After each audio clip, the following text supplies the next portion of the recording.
odds are bad. They don't do a thing. If I got a playmaker, I'd lay down and sing. I got the brute.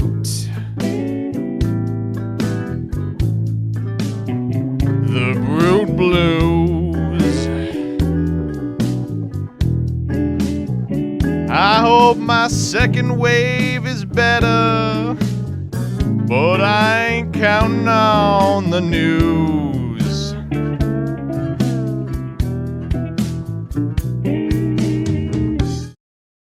I can't play the piano. It's a joke.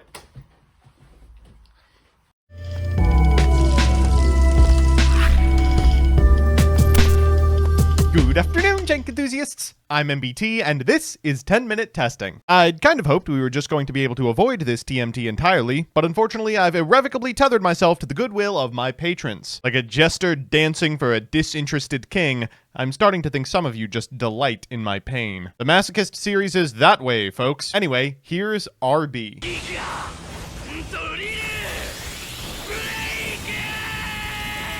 So here's the list, mostly from Earth Machine aficionado peeps.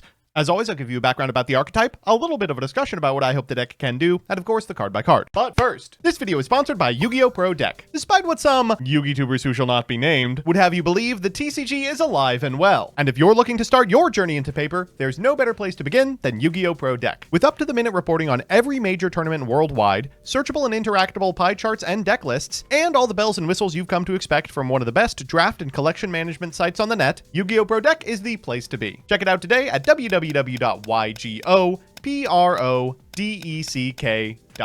Now back to the video. With that, let's reel back to RB. RB, short for Revol Bots, or really bad, depending on who you ask, is a pretty neat concept for a deck. Their Link monster, the Brute Blues, gains extra effects based on what components it points to, powering up with the GA10 and the Valkan monsters, then hot swapping between them as the need arises. Unfortunately, like almost every single TCG exclusive, this extremely cool concept for a deck is tied to real, actual pieces of cardboard with wildly insufficient paragraphs of text on them. No, going all in on one monster isn't good in a format where removal is everywhere. No, using onboard tricks to interact isn't good in a format where decks are so capable. And no, playing Earth Machine is never really advisable, no matter how much the Council disagrees. That said, we can do something with these monsters. Courtesy of Clockwork Knight and Clockwork Knight, we have both extremely consistent access to our linear play alongside always available Omni Negation, layered interaction with Citadel, and what the hey, the occasional floodgate courtesy of the type change. This is really all we can hope for with this first wave. So with that, let's get into the card by card. We'll begin with the Link monster, uncharacteristically, RB the Brute Blues. This can be made with 2+ machines, and gains the following effects while this card points to an RB monster. It gains the attack equal to the total original attack of all the RBs it points to. It can make a second attack during each battle phase, and it can't be destroyed by battle or card effects. During your main phase, you can add an RB card from your deck to your hand, and of course that is a once per turn. Let's look at the components. First up, our GA10s. We've got the Driller. If you control no face-up monsters, or the only one you control are RB monsters, this can be specialed from the hand once per turn. And during the main phase, if this card is linked to an RB monster, you can pay 500 life points, then target a monster your opponent controls, destroy both that monster and this card. It launches the drill. Next up is the GA10 Cutter. Just like the last one, you can special summon it, and when your opponent's spell trap card or effect is activated and this card is linked to an RB Link monster, 700 to destroy this card, negate the effect, and destroy that card as well. Finally, we're playing one copy of Valkan Rocket, which, like the others, can be special summoned, and if linked to an RB Link monster, can pay 1,000 to target up to 2 cards your opponent controls, destroy them, and this card, and if you do, your opponent takes 500 for each card destroyed. Now, importantly here, that's not a quick effect. Finally, we have one more component that lives in the extra deck, the Valkan Rocket Booster. If this card is link summoned, you can add an RB spell from your deck to your hand, and if in the EMZ, you can special summon an RB from your hand or graveyard in defense, then move this card back to another one of your main monster zones. Also, you are locked, except for machine monsters with 1,500 or less attack for the rest of the turn. Let's talk about what we are playing here. RB Stage Landing is one of these searchable spells. It allows you to special summon an RB from your deck or extra deck with a different name than the cards you control. If an RB monster you control will be destroyed by battle or card effect, you can banish this card from your graveyard instead. And unfortunately, it has that Machine 1500 lock as well. We've also got Funk Dock, which is their field spell. When activated, you can add an RB from your deck to your hand, except for Funk Dock. And each time a monster your opponent controls is destroyed by battle or card effect, gain 500 life points. If an RB you control leaves the field by a card effect, you can special summon an RB from your deck. All of those are once per turns. Outside of that, we've got some generic stuff. Scrap Recycler sends pretty much everything relevant in the deck. We're playing 3 copies of Therion King Regulus to add a bit of negation to our end boards, and also it's kind of an extender. Jet Synchron for similar reasons, and Machina Citadel is a mechanism by which all of our power isn't just concentrated in the one asshole on field. For spells, we are on 3 Foolish Burial Goods for our 3 Clockwork Knight. All face-up monsters on the field become machines. Machines gain 500 attack and defense. Your opponent's monsters lose 500 attack and defense, and you can banish this card from your graveyard to discard a card to add an Earth Machine from your deck to your hand. Importantly, all of the GA10s are Earth Machines, as is Scrap Recycler, as is Therion King Regulus, as is Machina Citadel. This isn't a level 4 or lower a la Box Friend. We've got 3 copies of Engage, 1 copy of Hornet Drones, and 1 copy of Widow Anchor alongside a Machina Overdrive. And then for non-engine, we are on Book of Eclipse, Forbidden Droplet, Triple Tactics Thrust, a Talent, a Called By, and the Black Goat Laughs.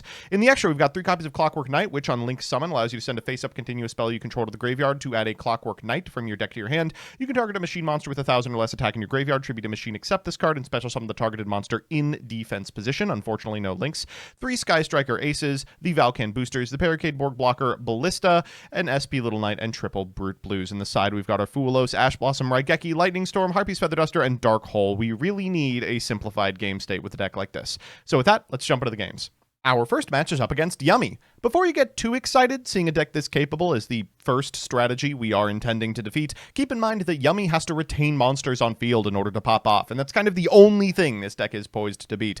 We're going to begin with the non-once per turn effect of our Scrap Recycler. We're going to here send a Jet Synchron to the graveyard because we've got a Clockwork Knight in grip. From here, we're going to go into Clockwork Knight, bringing back the Scrap Recycler and using its non-once per turn effect in order to send a Machina Citadel to the graveyard. Next up is Valkan Booster. That's going to grab us a Funk Dock, which we will use for the other Valkan, which we will pitch to our Clockwork Knight in graveyard in order to get a copy of Regulus. Valkan's going back, and Valkan's coming from the yard to make a Brute Blues, whose effect we will activate in order to grab GA10 Cutter. We'll summon that, then activate Regulus, targeting Clockwork Knight, set 2, and pass turn. I'm feeling okay about this end board. From here, our opponent is going to draw Songs of the Dominators and begin with a copy of Engage. They're going to activate the effect of Hornet Drones, which we will Regulus. Afterwards, they're going to activate Songs of the Dominators, which necessitates the Cutter after that. We will go ahead and deal with the Songs of the Dominators, at which point we can trigger the effect of the Flint Dock and the effect of the Citadel in sequence for future plays. We'll go for a Driller here, and as our opponent normal summons a Lollipo Yummy, we'll try and keep it off field, courtesy of Driller. Unfortunately for us, they have the Yummy Surprise, so that's coming back from the graveyard, and Snatchy does make it to the field. They're going to go for a Query here, and then they'll special out a Cookie. We'll use Citadel in order to wipe the board, leaving them on an Obedient Schooled. They'll trigger the Query here, and I guess if we keep the Cupsy Yummy on their side of the field, then maybe they won't be able to deploy the Obedient Schooled.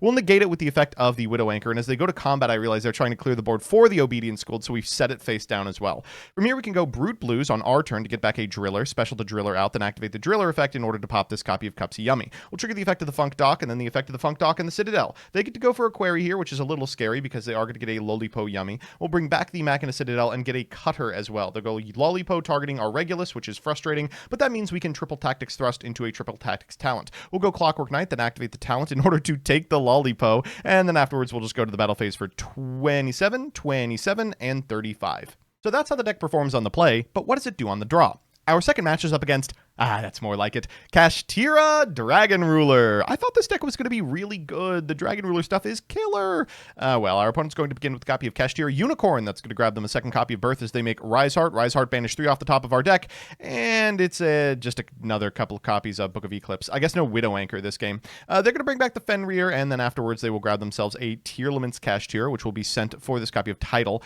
Redox will banish the Send off the Title, here a Blaster, which will trigger getting another Blaster, which can be normal summoned, courtesy of the Kashtira Birth. They'll go Shangri-Ira and Chasma effect. They're going to copy that Redox effect to bring back a copy of Tearlaments Kashtira, activate its effect to mill 3, and then afterwards going to overlay for a copy of Flare Metal like it's Master Chef. All right, in draw phase, let's just fire off the Book of Eclipse. They will chain Chasma in order to get themselves follow-up for next turn, so we're going to have to make something happen now. We'll begin with a copy of Sky Striker Mobilize Engage. This will add from deck to hand a Hornet Drones. We can Foolish Burial Goods afterwards for Clockwork Knight for a copy of Regulus, and then Hornet Drones in order to make a Kagari. Kagari, of course, can add back this copy of Hornet Drones, and we can get to a machine afterwards.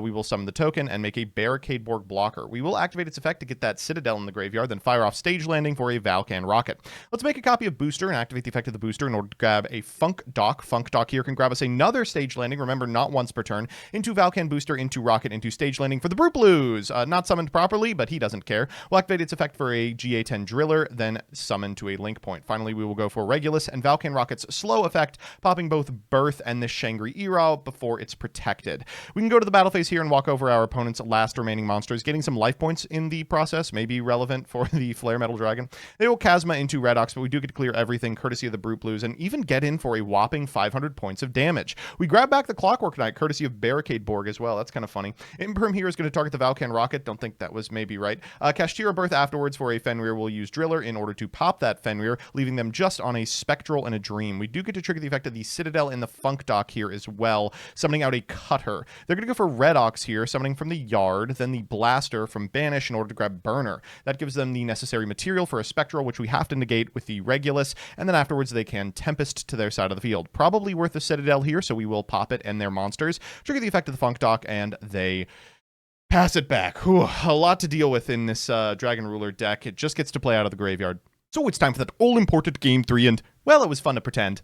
We're playing against Vanquished Soul Canine, and they've got Holly Sue in the opener, though we've opened okay, too. We're going to begin with a copy of Engage. We'll go for this Hornet Drone. We'll summon it to our side of the field. At this point, they have to imagine we're on Yummy. They're going to go Holly Sue here, and then the Holly Sue effect. They do have a Darkenifier, so they can summon out this copy of Raisin and pop everything in its column after New Chain Resolution here, the Caesar Valius. Let's go ahead and do that. We'll go for Clockwork Knight afterwards, and then we'll summon out a Driller into Clockwork Knight. We're going to send Clockwork Knight for Clockwork Knight for Clockwork Knight, then use the effect of the Clockwork Knight, pitching Clockwork Knight for a Scrap Recycler. Let's normal summon that, and then we're going to send a copy of Citadel to the graveyard into a Valkan Booster. We'll activate its effect in order to grab Funk Dock, and they will go Caesar Valius, bouncing this Holly Sue. Afterwards, they will reveal all three in order to go ahead and pop the Valkan Booster, but we still get to Funk Dock. We can activate this copy of Stage Landing in order to summon a Brute Blues, and the Brute Blues effect in order to grab a copy of GA10 Cutter. We'll summon that, and they will go Heavy Borgar as we attempt to leave main phase, dealing 1,500 in the process. That's never something you want to see. That's going to reveal Xiaolong, which enables them to also search a Vanquished Soul because they have 2 fires in grip.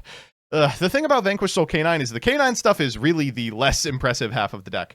They're going to go ahead and grab a card as early as possible, then reveal Xiaolong to summon Xiaolong, which enables them to Borgar to draw a card. It's an Extrav. That's enough for Caesar Valius to be back online, and they get to walk over a Book of Eclipse. They'll go battle phase over the Cutter that triggers our graveyard copy of Citadel, but they get to crash into that with the Caesar Valius. They'll blow up everything on the field and also use the effect of their Valon to destroy our Widow Anchor, which means in main phase 2 they just get to pop off courtesy of Raisin. They'll go Stake Your Soul, Your Nose is Mine, down comes the Mad Love. Use the effect of the Mad Love for a Vanquished Soul start, and from here they can Sark our Brute Blues. How dare you? Okay, well the deck is playing Chaos 101, so I guess it's not that shocking. Let's just go next. So it's time for game 2, and damn, this time they have non-engine. Okay, well, let's try and make it happen. We'll begin once again with the copy of Engage, glued to our opener. We're going to go for a Hornet Drones afterwards. We're going to token to our side of the field into a Kagari. Kagari is going to cycle back this copy of Hornet Drones and get their hand just a little bit better. They'll go for a Borgar here. Nothing else they can do except for the Nibiru, which is not that bad. We'll go Kaina into Hayate into Valkan Booster, trigger the effect of the Valkan Booster in order to grab Funk Dock. We'll go Funk Dock here for a Stage Landing, then we'll Valkan Booster in order to summon out the Rocket and put itself back Stage Landing in order to grab a Brute Blues, and yeah, that's 5. Okay, everything to the yard for a Nibiru. I guess we can use Funk Dock in order to summon out a Driller, which means we can go Barricade Borg Blocker into Regulus Target Driller. That's got to be something. We do end on a Brute Blues, but it's got a Cutter and a Dream. Let's set 2 and pass back to our opponent, who has a big monster on their side of the field. They'll begin with a copy of Raisin, and oh my god, what a powerful opening. Just go Battle here, threaten the Cutter. We'll go for Machina Overdrive in order to summon Citadel. That means that we get to trigger the effect of the Funk Dock, but they get to trigger the effect of the Raisin as we trigger the effect of the Citadel. We get to negate the effect of the Raisin because it's no longer in that column and get a Driller, but now they are just free to do whatever. Down comes Xiaolong, contests the Driller. We can save it with Stage Landing. They can go for Holly Sue, trigger its effect because they have the necessary material, and we have to send our Funk Dock for a Forbidden Droplet, but because that's not a monster, they can chain Heavy Borgar, which means at resolution they do get to resolve the effect of Holly Sue, getting a Caesar Valius and revealing all 3. We can GA10 Driller here, which is something, but not everything, and though we do get our Citadel back, they get to draw a card. Like, they're just so ahead here, even if we do nothing. They're gonna go for Vanquisher here, and and then they ripped Azana, so Azana's gonna send a copy of the Lupus to the graveyard, which means they can just do their whole linear combo. Okay, we'll scoop. So we're back with the deck, and, well, what'd you expect? Let's do the pros and cons. First, the pros. 1. Stage Landing is crazy. It's a non-once per turn summon from deck or extra deck, which gets you to any piece you need extremely easily, including the Link 3 straight away. 2, the engine is small enough for now, and as a result, it can be played as an engine that's being splashed in a different machine deck. Since the RB Links all search their own cards and they only require machine monsters, it's a pretty easy sell. And 3, the deck is simple. In a game where all the top decks are complex, it's nice to turn your brain off. And the cons. 1, Stage Landing has a full turn lock. Not being able to summon monsters from the extra deck above 1500 attack is rough. It heavily restricts your end board options, meaning your supplemental engines have to focus on interruption from main deck monsters like Citadel and Regulus. And 2, the lock also makes it so that splashing the engine is a little tougher. Despite what I said above, it means you can't make use of most archetypes' most powerful cards. And 3, the end board pieces of the deck aren't particularly overwhelming on their own. You often end on 1 to 2 negates, a pop, and a Raigeki without guaranteed follow-up. Overall, RB sets the stage for a good deck eventually. It's not particularly playable now, but that could all change with a powerful second wave of TCG support. See you in a couple weeks. So that's that. Thanks so much for watching. These 10-minute testings are made possible by, and occasionally suggested by, my patrons, some of whom have paid a lot of money to be mentioned at the end of the episode. Here are them now. Elena Tincher, Allison Elliott, Ally, APK Pearly Tier 0, Brett Henry, Captive XC, Cool Name, Damon O'Neill, Dark Rebel XYZ, DJ Elefante, El Gravo, El Guacho Malas Opiniones, Emiliano De Verino, NB Adams, Fabrizio Petroli, Felix, Garrett Ran, Hergalicious, John Paradise, Night Mary, Legal Rights, Lucas Rosas, Luis Hernandez, Master Key 090, Matthew M. Derezzo, MBT Play Madolce, Mike Carlotti, N54 Lionheart, Nacho Gonzalez, Pombo, Project Mercury, Rants Are My Thing, Rohan Doge, Rose Lapine, Serpentax, Sly Ninja 43, Soul CLG, Troy Says By Erasure Is Gay, Buznik, Yuki Kazami, and Zircon Sun. Couldn't have done it without you.